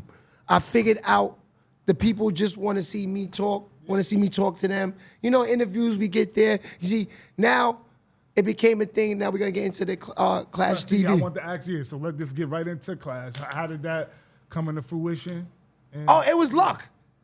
I ain't going to lie. It's 3,000 posts. yeah. A lot of time, a lot of hours. Yeah. You know, I saw a market that nobody was covering. I saw that Clashtv had this TV channel. You know, just a lot of hours sitting up, sitting home, sitting in the basement by myself, sitting in my office for hours, just trying to figure out what to attack. Yeah. You know what I'm saying? And that was one of the lanes that I seen that nobody was attacking, and that was New York City street ball. So I just tagged Chris Gotti, and he looked through over my page, and he said, "Yo, you know, for some reason, I think you're the face for the company, Really? and I want you to be the, you know, we want you to be Stephen A for Clashtv." And I said, "Bro, you know, in so many words, I know who you and your brother are. I watch Drink Champs. I know what you and your brother just received. I know y'all just got 400-500 million. Y'all not playing. Y'all outside. You know what I mean? Of course I want to rock with y'all. I know who y'all are. Believe in anything y'all do. Y'all ran Def Jam, dogs. You know what I'm saying? You know what I'm saying? Y'all the reason I got into the game. You know, I went to the movie theater to watch a movie that you decided to tell them to produce. And you know what that was? What's that? That's the movie when they was on tour, backstage. Okay. He's the reason one of the faces, like, yo, we need to do a documentary movie, them on tour. They do that. Yeah. You know what I'm saying? Ja Rule, all of them, he's in that movie. So that's what I'm saying. I'm like, you're asking me, do I want this opportunity? So what's your exact role over at Clashtv? Let the people know what you do. Like, what's going on? Well, with it? right now I'm just What you covering doing? all the games. Okay, You know, games where? What kind of games? like tonight, I'm gonna be at Dyckman. Yeah, Tonight, I'll be at Dyckman tonight. You know, just walking around. You know, ever since I've been on the platform with them in such a little bit of time, which is because you got to remember, I only met Irv 8 days ago, fam. I don't know, yo, you're in the meeting. Yo, in the meeting, and I'm glad y'all watching this, so you know I'm not lying, boss. The Munyan. That's what they call you? The Munyan. That's what they call it, the Munyan, right? Money the onion, the Munyan. You gotta know. The Munyan. No, this dude. Class of 92 and all that. No. You gotta let me know Okay, everything, let me huh? tell you. Let me No tell you. shit. The reason I said that, Chris Gotti walked into the park with this guy, who I'm talking about, the Munyan. He walked in the park with him. They stopped the whole game music and said, they put money, money, money, money on that. Because when do you see a white guy walk in Dyckman Park? 3 white guys, you know that's the money. They walk right in the park. They walk them through the game. Behind the gates, sitting where Rashad and them niggas is sitting. yeah. This is at Dyckman. As they should. They stopped the music. This is before I'm with them. Now, I'm watching this. I'm watching this, fam. I'm watching this. This is 3 weeks ago. Mind you, I'm telling you, I only know Chris Gotti for 8 days, fam. Today's the 8th day. Okay. I'm counting these 8th day. day anniversary, man. Shout This out to is the you and 8th Chris, day. man. Shout out to Shea and Chris, man. This is the 8th day. So, yeah. So when 8 days, 12 hours. yeah, so when I'm watching this with Tone, the reason we're watching this Dyckman game, we know CC. You know CC? The CC show guy? The CC show guy. Come on, man. Okay. Harlem. So we watch CC a lot. So we saw that it said Dyckman game of the week. The CC show was playing. So I don't even know what Clashtv is. So me and Tono watching CC show. So we keep seeing Clashtv, Clashtv, Clashtv. So I'm like, so what the fuck is this Clashtv shit, right? That's what I said to Tono. He said, I don't know. Who cares? We're watching CC. I'm like, okay, cool. So I keep seeing it, So the reason I talked about the Munyan is, if you go back to that game on Clashtv, is I Can't Feel My Face game, that's Joel's team. These people walk in the park and they stop the game and put the money. These are the guys that are putting up all the bread for all the games everywhere. These are the guys that Chris is involved with and everything like that. Too, man. Pay attention to that. Right. Yes. Everybody's worried about the man with the chain on. It's the niggas. You need to be worried about the niggas with the moccasins. Those who you need to talk to. These niggas walked in the park with penny loafers on. Niggas got on Jordans sitting in front row. These niggas got on moccasins. And they the money. Yes. Right? With the khaki shorts. 100%. You know, with a polo. That's all them. Guess what? That's his father. They got a Chase Sapphire. That's all them. Their wallet. That's all of them. That's all of them. And their account is in their most recent. That's a fact. That's all of them. So these are those guys you talking about with the penny loafers on. They sit in front row. They sit next to Rashad. This is the money. Rashad knows these guys too. Shout out to Rashad. I'm not even knowing these guys. I'm not paying attention to them.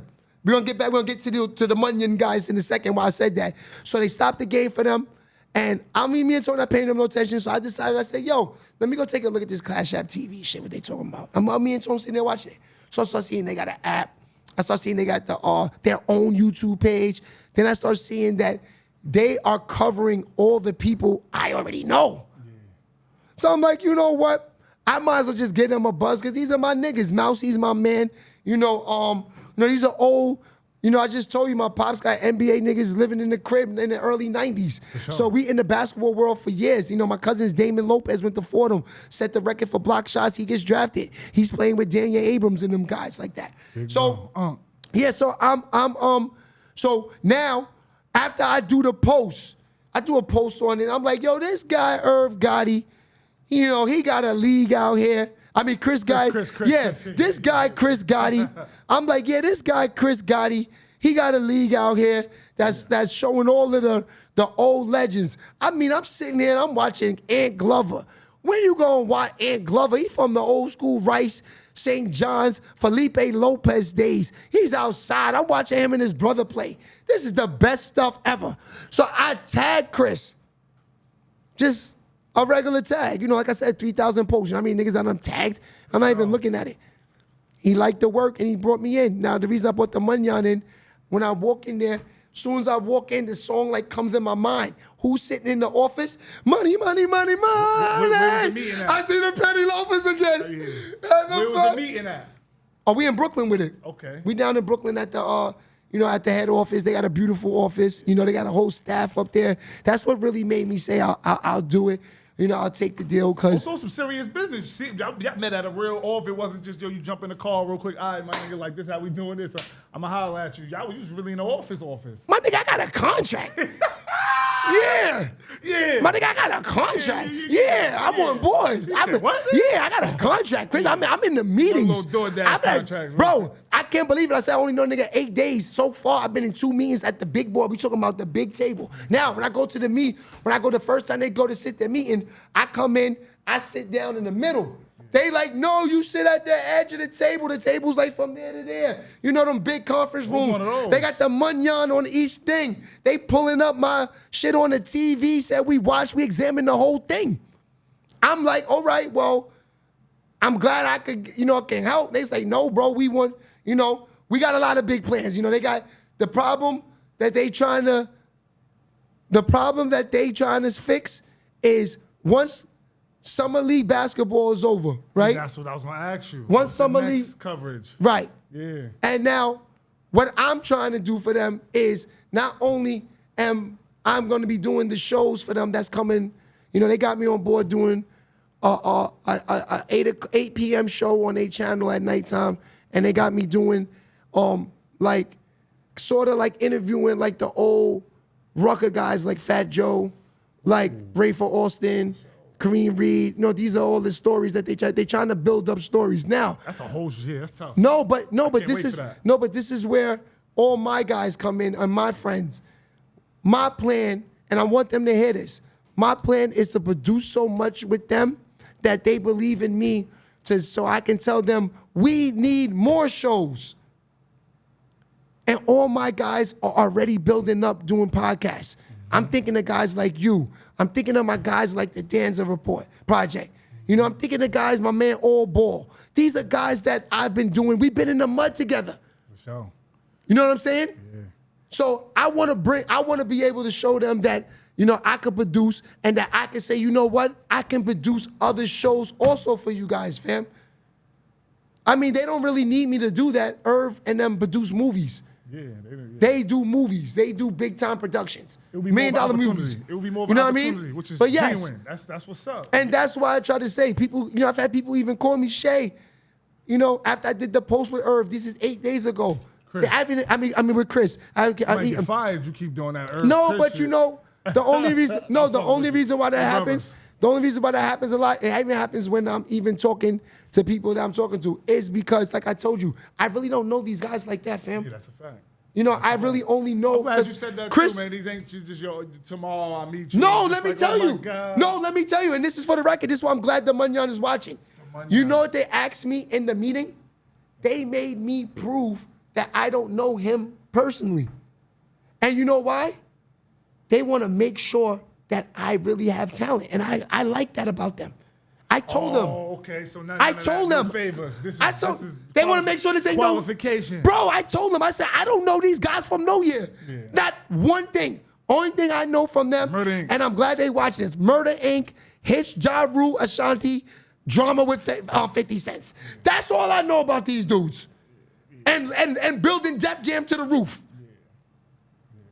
So if you ask me, do I know them? I told them straight up, no. The world knows. But I know who they are. That's why I even took this meeting. No random can call Shea and tell them to come down there. I'm not interested. Because I'm about independence. I'm about building from the mud. But I knew once he spoke to me on the phone and we explained to me that this is what they are doing right now, is something that I wanted to entertain, because I knew that their mind is not on. Come on, I think they got rid of their music catalog. They don't care about the music business no more. That's where I'm at, man. All about pivoting to the next. You know what I'm saying? Yeah.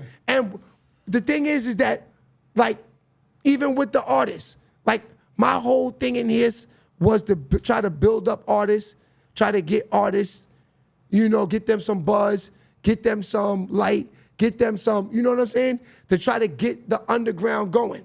Now, what I didn't like about that part of the game is I always feel like no matter what, this is not an easy game. You still have to edit. You still have to come up with the thing. This is not an easy job. Even sitting in a place like this, these lights that's on, this bright, these nice atmosphere, to be able to talk on, these are the best mics. These are the mics that I have. These are the mics that Drink Champs have. Shout You out to guys the need to Munyons, understand man. this. Kurt and Alex, shout out to Am I lying, Kurt? Fuck you, man. These are the best. They don't get no better than this. We think these mics are free? These cost money. So what I didn't like about the artist, Munyon, what I didn't like about the artist game is, you know what I mean? They always felt like they couldn't. They don't want to spend no money. Yeah, big shout out to Alex. I'm thinking about Alex now. Big shout Am I out right to or wrong? Alex is gonna. He really Am I right or gonna wrong? ask me the question again. I said the artists, what I didn't like about the trying to uplift these artists is they don't want to donate or spend no money to the platforms. If a nigga do a few interviews with you, uplift you to the roof, keep you going, keep you in the rails, keep you working, it's but a time that you chose to be like, yo fam, check your Cash App, check your Zelle. I got something for you. $100, $50, even at $5. Yeah. Niggas is so shiesty, I take $5. Yeah, $5 would be cool. That's how much I like what I do. Yeah. But at some point, you gotta see that, you know what? This is what's crazy to me. This is what's crazy to me. And I want people to understand this, and there's no shade to anybody that I did work with, because I love all the artists, and I'm still gonna work with them, and I'm still M for the underground. But I'm gonna tell you this is what's crazy. Niggas kick me nothing. Niggas got a problem with putting me on their main page for the repost. Niggas try to do all of this. What? You know, listen, let me tell you. I'm talking about even artists that, you know, you tag them in things, they won't repost it, things you do. These are things that you notice throughout the years you do.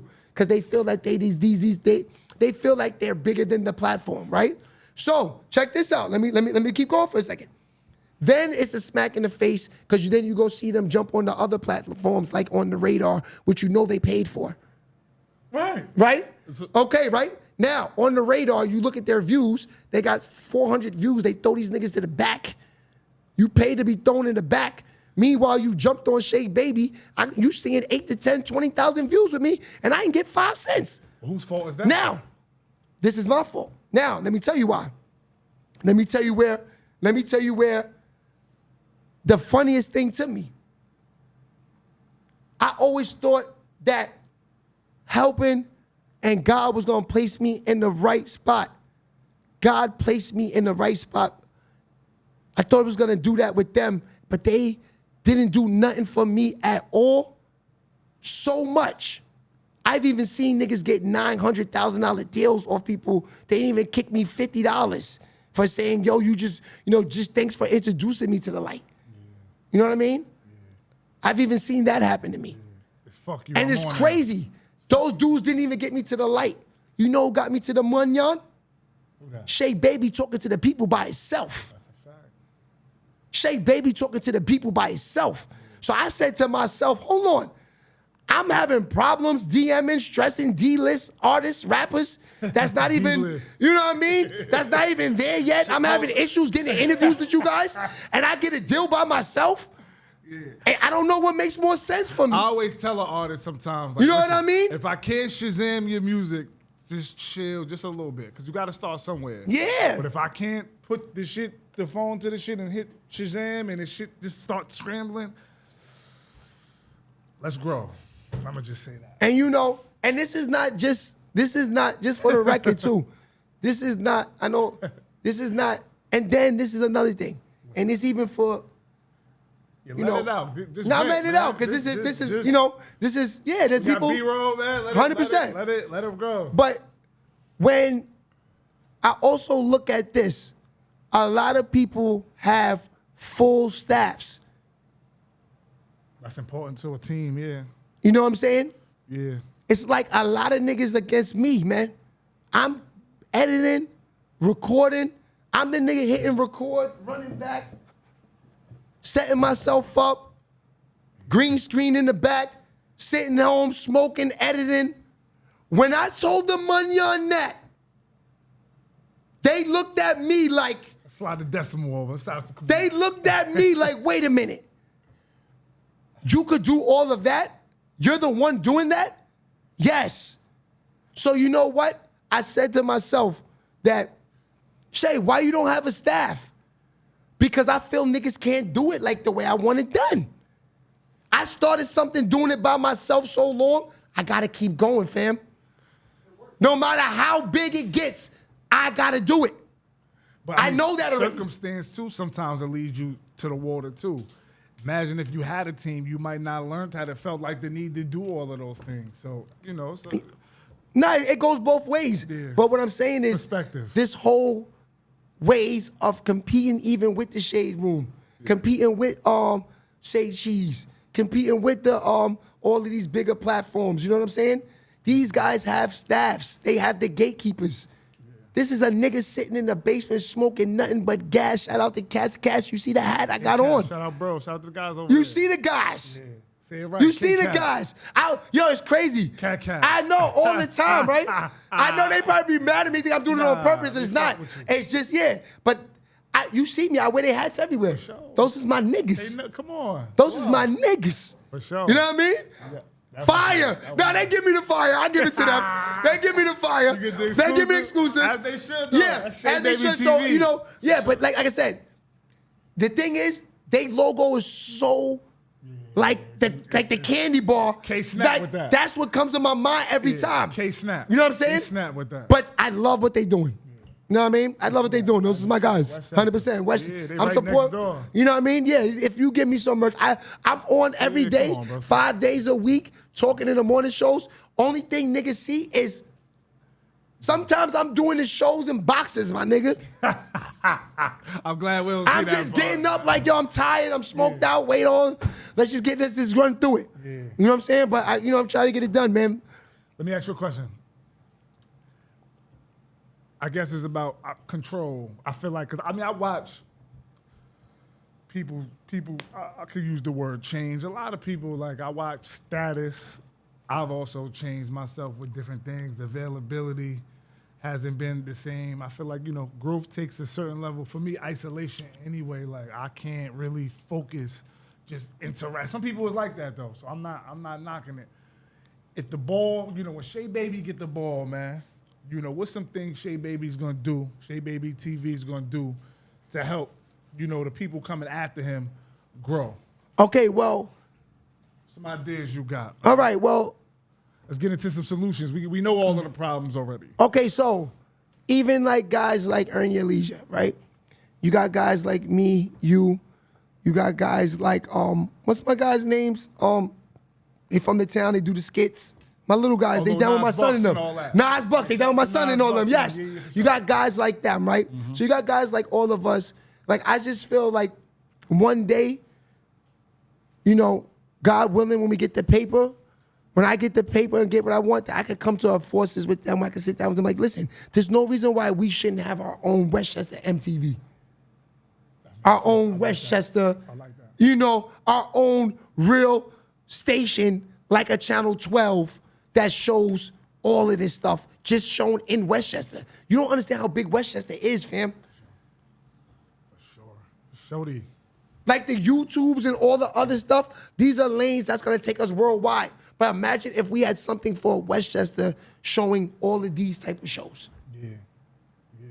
It would be nasty work. Yeah. Having the artists from Westchester, the rappers, and there's money to be made on that too, because I feel like even the artists that's from Mount Vernon, New Rochelle, Yonkers, Greenberg, there's slots that they could purchase that could have their shit burning all day long. Why wouldn't you want your shit burning in Westchester all day long? That's a fact. Yeah. You're shooting a video around days. If you're spending over $300 for a video these days, you're a fool. So this is what gets me mad. This is why I got upset about the whole artist work. They don't want to give no bread to the guy who puts his heart and his energy to trying to get us to work together. You know what's our goal? Our goal together, when me and you talk and me and you sit down, our goal together as a unit is to see how many people we could get to know who you are. Not who I am, fam. Fam, they get, and this is the nasty work. You guys gotta put out music to be seen in the reels. I'm in the reels every day, baby. Sheababy, I build my reels. I don't need to make a song to build reels. So really, this is for you. You need to be in the reels, my dude. You're not getting asked to do interviews. Because if you was, you wouldn't need these. Do you think Boozy or Tony Yayo and these type of guys need to talk to them guys that need interviews? They are getting paid for it. Niggas are reaching out to them for their smoke. Yeah. So as an artist, you want people to know who you are. It's not just a nigga doing a song, doing a drill dance, and doing doing some type of, whatever in a video and think niggas are supposed to believe you. No, niggas want to see how you act off the camera. Yeah. I don't care about you in a, shooting your music video. I want to see how you act sitting next to a person. Are you a nice person? Are you cool? Because you know what? When a lot of these guys get off the camera and they get on podcasts, that's when I start liking them, because you start seeing the inner side of them. Some of them start breaking down during these interviews. Yeah, that's a fact. A lot of people and they start telling, who they really are. A lot of people shit scripted too, though, this shit. Yeah, like today, I'm hoping people get to see who I really am. And this is really you. You really energy live. Yeah. This is really Donnie from Wild Thorn. You exactly. This is really who you are. But this is the fact. I just wanted people to see who I am, because this is serious, bro. This is why I wanted to sit down with you, because because I know me and you, we have the same type of market. Everybody knows us both in the town. You watching your show, you watching my show. They're like, it's ping pong. I know this already. I'm pretty sure you can see them in the comments. It's the same people. Bro, I know you. You know what I'm saying? You're the older guy, so I felt like, like even the people that didn't know who I was, this is work, man. Yeah. I do work. This is not a nigga just on the mic talking. This is a nigga that put in work. Every shout out to Chris Gotti. You got with a nigga that deserves it. Facts. Yeah. And shout out to that. And I'll be more into, because I seen a lot of people when they in the beginning, you know, people play the local scene heavy in the beginning, where it's like, all right, I love the area, I love the community. Then once you start expanding, it's like, the local shit is So, you know, it's all about different levels. I'm interested to see, you know, if that's something that you maintain. And of course, listen, as the task gets bigger, you got to be different places. It's hard. You can't just stay home. But, you know, you never want to forget about the land. That's something that, you know, Lord willing. Well, I don't ever want to forget about the area because, like I said, my big homie in my legend list don't start with celebrities. Like, some of my legends is right from the town, like I said, who did different things for me or showed different things. And I'm all about giving people their props. I might get a word from somebody. I like the way he do this. And like, I've never been the type to not be able to give somebody they credit or what I got from them and added it to my arsenal. It's too much. People can't do that because everybody just want to be that guy. Well, I'm one of them guys. It's an ocean full of them guys, and I'm just one of them. I'm not the only one. No, that's a fact. Well, I'm an analytics guy. I'm a guy that sits back. You know, I try to watch the analytics. You know, I try to watch the numbers. I try to watch what's moving. You know, shout out to my man Woody, because you know what? This nigga, he gets views. And niggas want to see Woody. That's kind of how niggas want to see Woody. That's the last thing I wanted to talk about. Something, you know, I want to address on there, you know, the whole Big Greenberg scheme. Listen, I feel like Big Greenberg is a generational thing. Facts. I'm glad you brought that up. I got to, because there was some miscommunications on there with who's Greenberg is bigger and this, that, and the third. Anybody that came before, like our generation, is Big Greenberg. That put on, well, not even if you're from the community, you can be Big Greenberg. That's a fact. But as far as we talking about analytics in the town and doing different things and being outside and whatever it is, that the ingredients of being one of them guys that we gonna label it.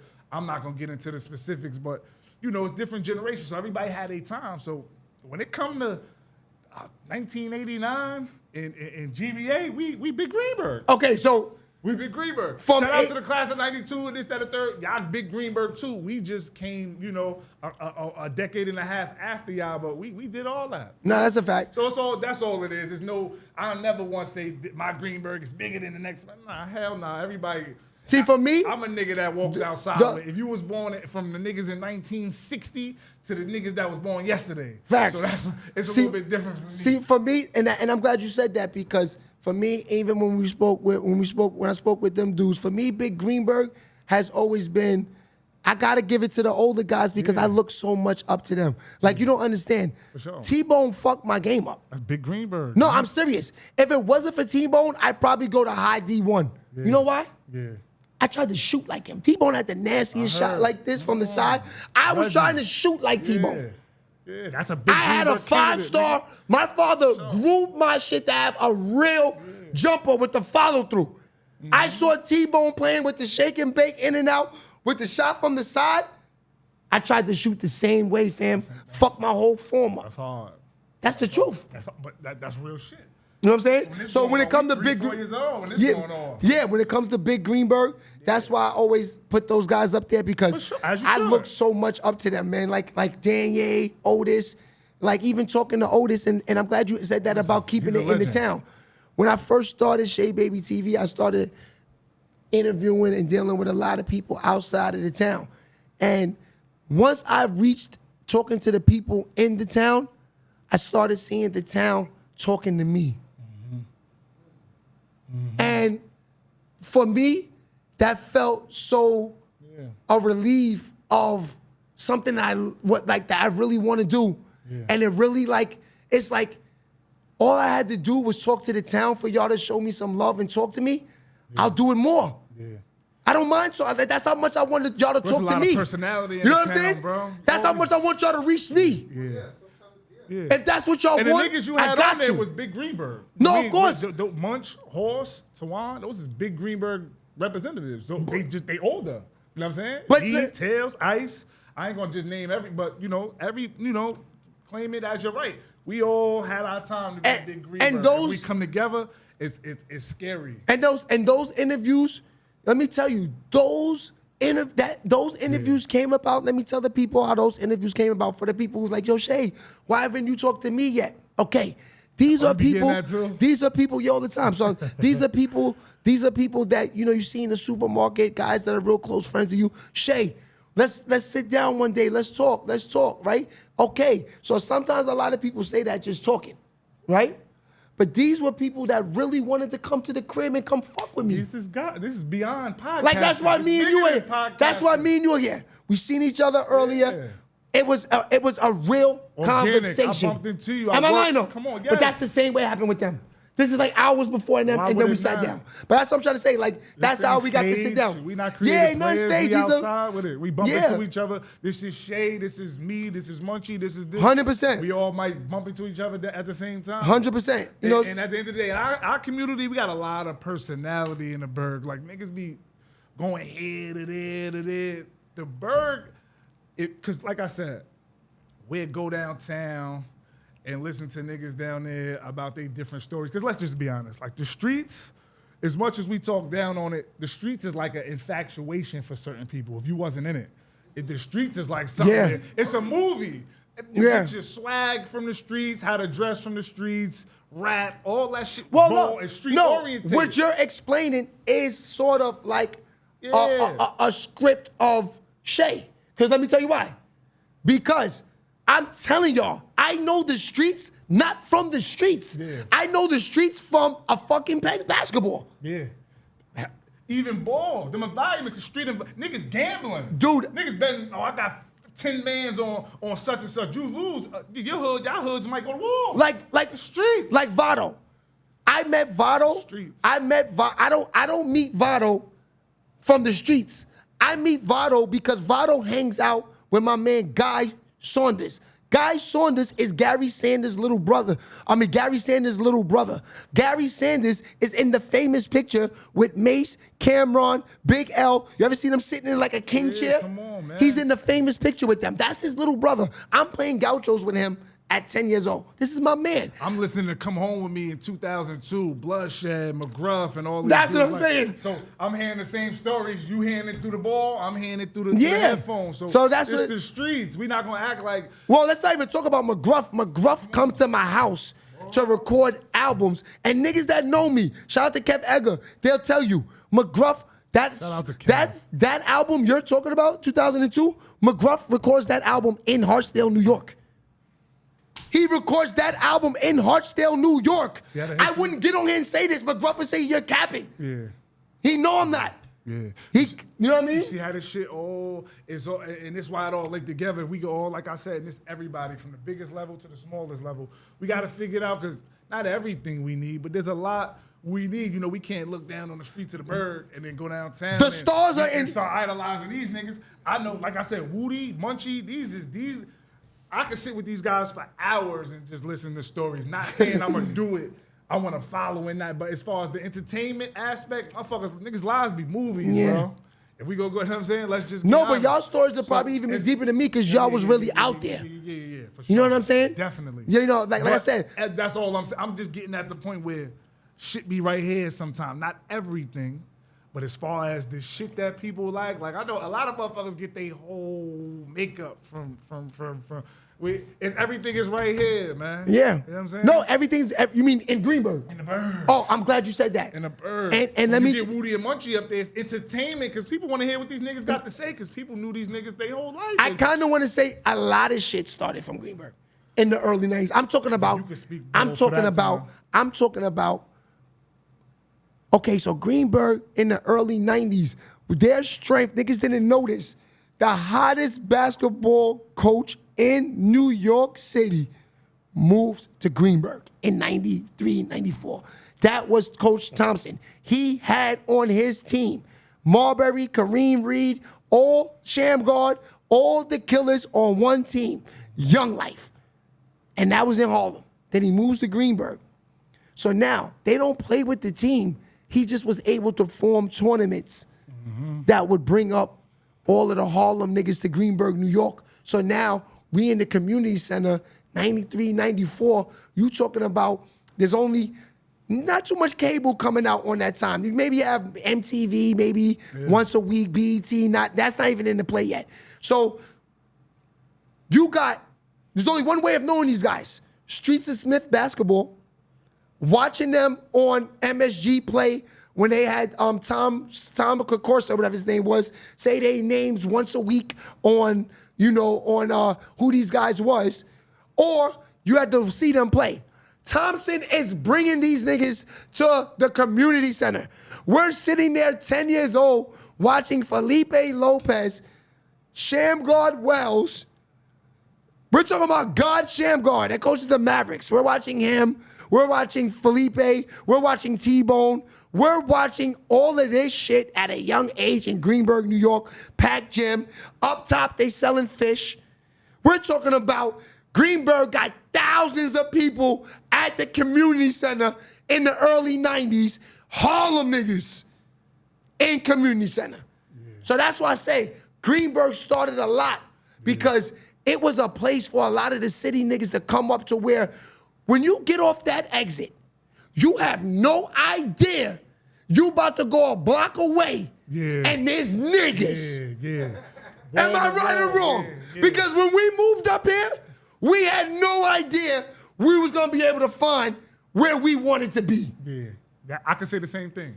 You understand what I'm saying? On the block and then coming over, for sure. You have no idea you make a right by that place over there on left, that you drive up that block. And we're talking 90s. This is nothing now. Now it's like this is like Quiet Town compared to back in those days. Yeah, for sure. We talk about niggas standing on the block under the bridge like it was Queensbridge. Am I right enough? This is what I'm saying. Nah, hell no. Like it was Queensbridge, my dude. Early 2000s. I seen that. Heads walking around, crackheads in there. It was like you thought Al Poe was living in Greenburgh. The niggas would talk down. They was turning Greenburgh up, son. A lot of you wanted to be out there. Motherfuckers could say what they wanted. They turned Greenburgh upside down, my dude. Wanted to be standing. It was nasty. You felt good. It was nasty out there at that time. Yeah. But I tell you this, one thing about it, it was always, if you was from the area, they protected you. Because, me and my brother, do you know why niggas like me and my brother a lot? Because we could say we came around there and we had altercations. You know what I'm saying? There's a lot of niggas that say, that they came to these places and say, yeah, I've been there. No, you really wasn't in the hood. Yeah. You know what I'm saying? Yeah. And I'm not saying that me and my brother was killed. I just said early in the show, that's not me. This is a legendary story. You know what I'm saying? We ain't gonna get into it, but I heard about the legendary story, at one of the park. We ain't even gonna specifically. But you know what's crazy? The person that happened to, I just said earlier in the show, he's a nigga that lines up where the swag kind of comes from. Yeah, that's a fact. He's the young nigga in the game. We like, Moo-Moo's looking like a Harlem nigga. Yeah.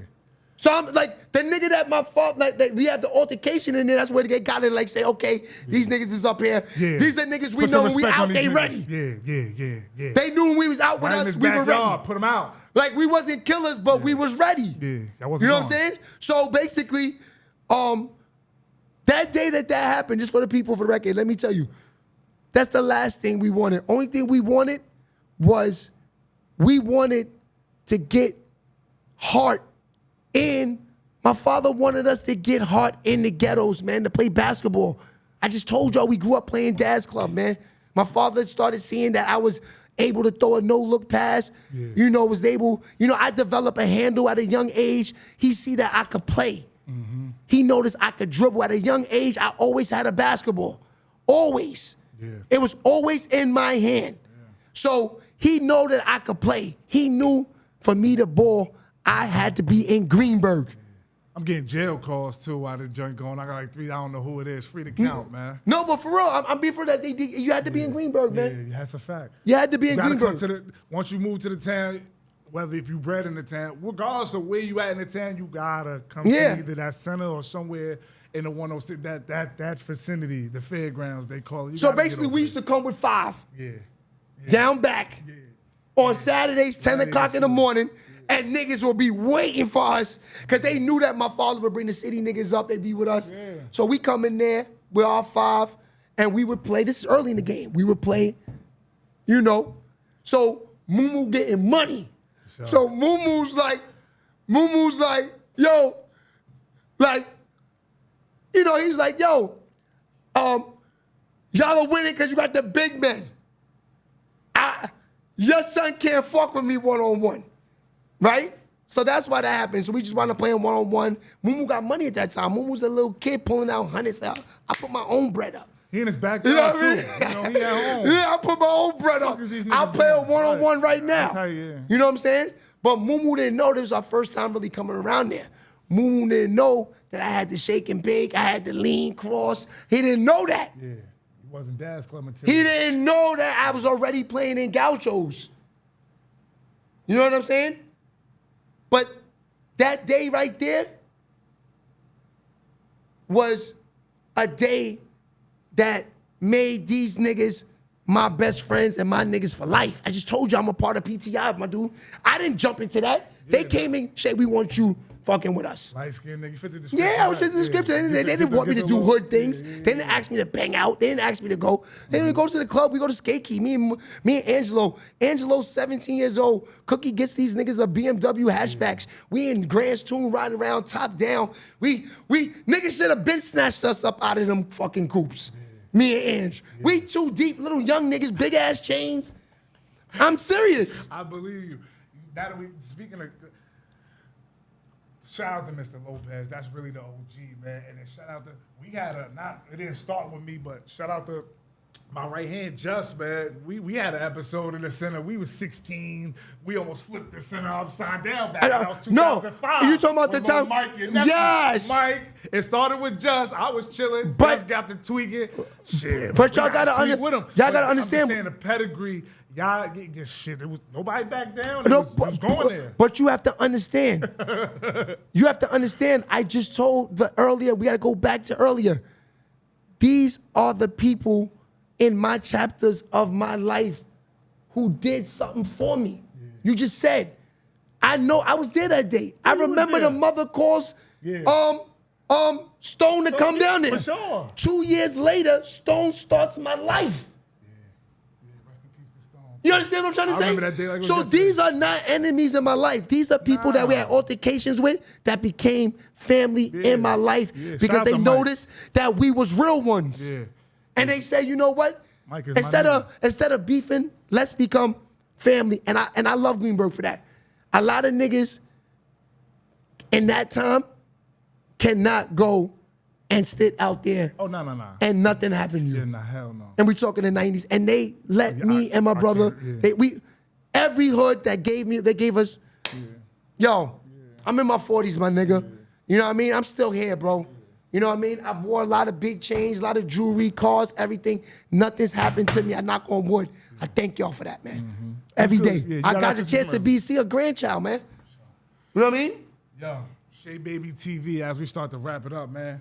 So final words, man, from Sheababytv. Where can they follow you? Give them your social media platforms. Oh, what you got going on? Well, everything's at Sheababytv. All the social medias at Sheababytv. Right. I just want to say thanks, for having me up here. This is a good vibe. We definitely went in. Pause. But I'm gonna tell you, Clashtv. That's what right now I'm want to focus on, is because I was told I can help bring this to the top. An accomplishment for me is, at this point, is trying to accomplish something and stay in something and make something out of something. I came in the game, rapping wasn't for me. I'm talking to the people now. Rapping wasn't for me. Every day on my morning show, I got my father's plaques behind me. They ask me, they say, Shea, what are those old ass plaques in the back? And I have to explain to them that I have a cross in the middle of my forehead. It's like this. You know what that's from? That's from falling on the old school drums that they used to use back in the days, in the 70s and the 80s. The screws are like this.